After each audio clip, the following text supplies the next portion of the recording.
Sponsored by the Glass Jug. Located just off State Road 55 in Durham, the Glass Jug is the only place in the Triangle where you can browse a selection of hundreds of different craft beers, sit and enjoy one of 16 different beers on tap, and then take home a counter-pressure-filled growler of your favorite draft beer. Their growler filling technology ensures beer freshness and carbonation for much longer than growlers filled from the tap. Join the Glass Jug for free tasting events every Thursday at 5 p.m. We'll see you at the Glass Jug.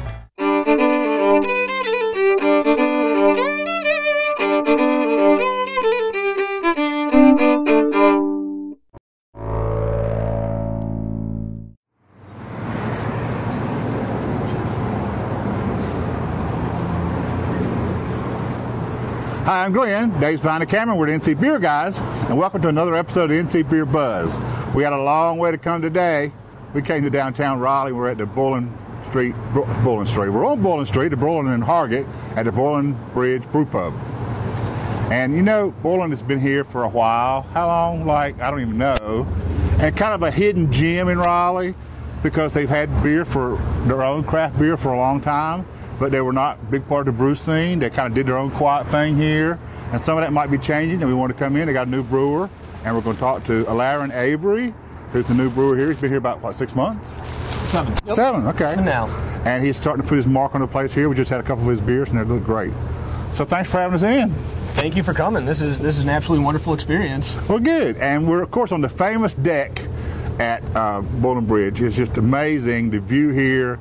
As we talk, the sun will set in front of us, and the city will light up behind us. So I'm gonna have to talk until it gets dark out here. But the patio is heated in the winter, but in the summer and spring and in the fall, it's just a beautiful place to come out and drink. And of course, unlike a lot of places traditionally in Raleigh, this is a brewery that has food, so you can come in, drink, and have some wonderful food, and you can have the whole craft beer experience and a true brew pub. Yes, you can.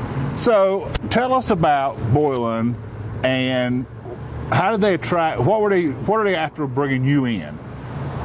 What I can tell you about Boylan is I just came in here to fill a position. Originally, they remodeled the brewery, so I actually haven't. I got here in June, and they didn't even have their own beers on tap. Okay. So I was able to start over. Have they stopped making their own beer? They did. Okay. And they were going off of local beers while the remodel. But all guest taps for a while. All guest taps.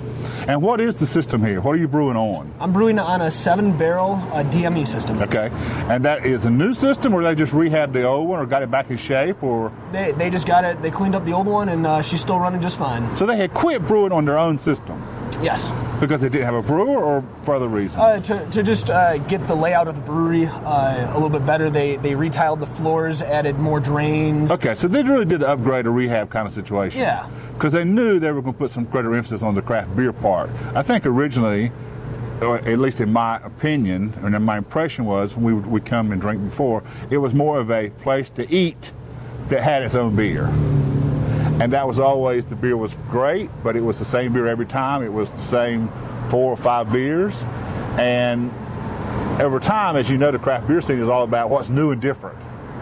Yes. And now with you coming in with some ingenuity, some creativity, and some new blood, it's got to give all kinds of promise for something new and different. Yes. So what are we going to see? We got a flagship still, I guess, the things we've always had at Boylan?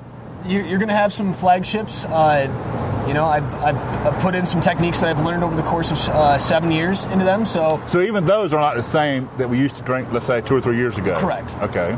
You know, just from the style and the way that I've been brought up in my brewing career. And what are they, the flagships at Boylan, for our people who don't know?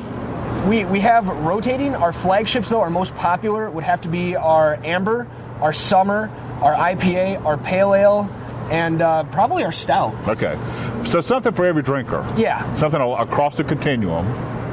We have a very wide variety. Something for everybody. Right. You're absolutely right. correct. Now, and so you're brewing those with your mix to them. I mean, you're doing what you know to do to them, but you're also bringing some new things. I had a winter warmer. This is all yours, I guess. You did, yeah. I took that. I took that with me as I've been developing a winter warmer along my whole career here. I'm actually a Belgian brewer, so you asked what we're going to see. Hopefully soon. I'm hoping to get some Belgian beers in here. All between right. a triple, a wit, a double, and good. Yeah. And that's your background. So where do you come? I mean, how do you come to this place? Where do you been? Where you been? Tell us about you. I started off brewing in Mount Pleasant, Michigan. Okay. Funny story. I didn't know what I wanted to do with my life in college, so I was sitting before my professor, and I was like, "Hey, I really don't want to be in health, food health, or being management or being a cook." And he's like, "Well, do you like brewing? Do you like beer?" Yeah, I like beer. I like beer. Right. And 2 weeks later, I found myself in a brewery in front of a brewmaster. So you didn't start as a home brewer like so many of us. Yeah. You kind of went right into it and started apprenticing in a brewery? Yep. So you learned to be a brewer in a brewery? Correct. Okay, that's cool. That was wonderful. So you got here from Michigan. Along the way, what'd you do? I went out I brewed in Durango, Colorado. Okay. And then pretty much I stayed in Michigan. I brewed for a main production facility called Mountain Town, and I brewed at a steakhouse called Mountain Town Station Steakhouse. All right. I got to do my own experiments there, which were pretty cool.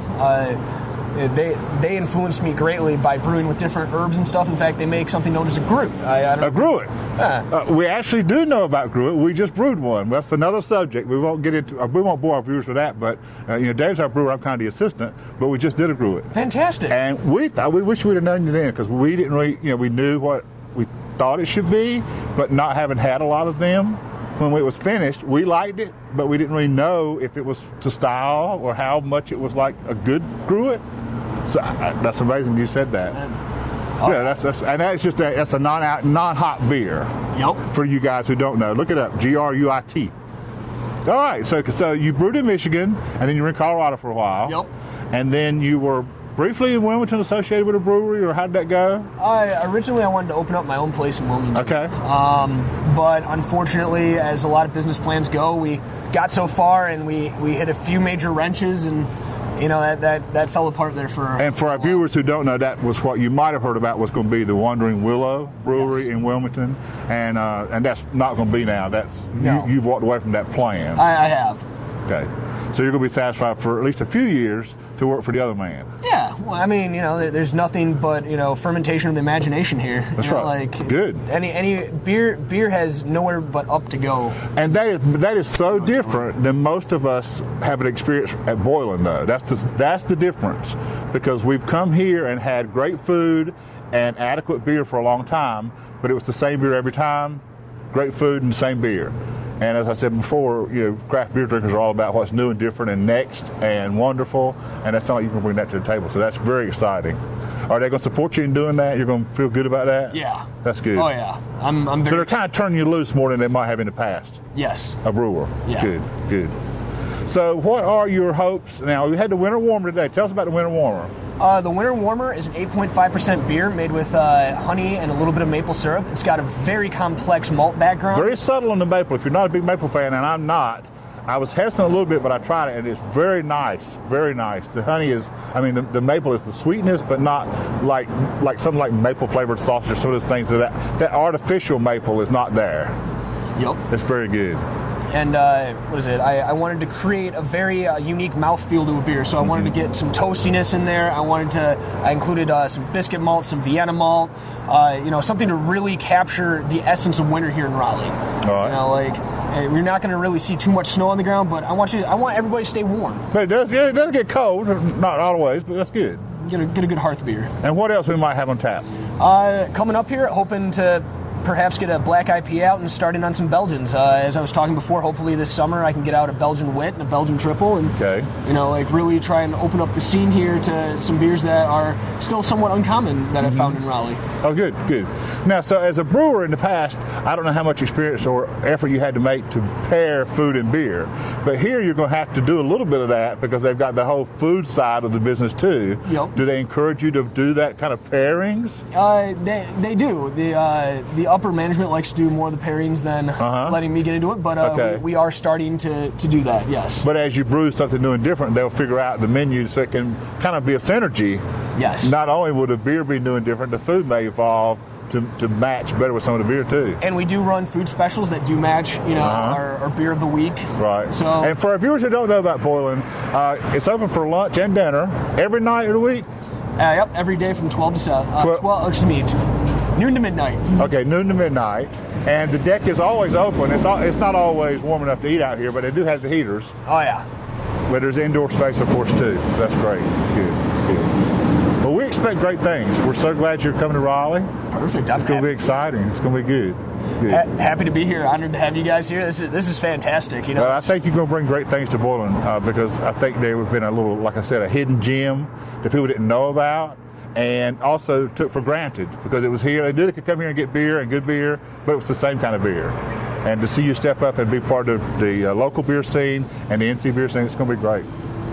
Oh, I completely 110% agree. Good. Thanks for having us in. Hey, thank you very much. So find your way down to the corner of Boylan Avenue and Hargett Street to the Boylan Bridge Brewpub. Laren's here. You're not usually here this time of day. You usually brew in the morning, I guess. Actually, I like to be out here. I like to meet the people from start to finish. So if you see him through the window somewhere in the back, go tap on the window and say, "Get out here and talk to me about some beer."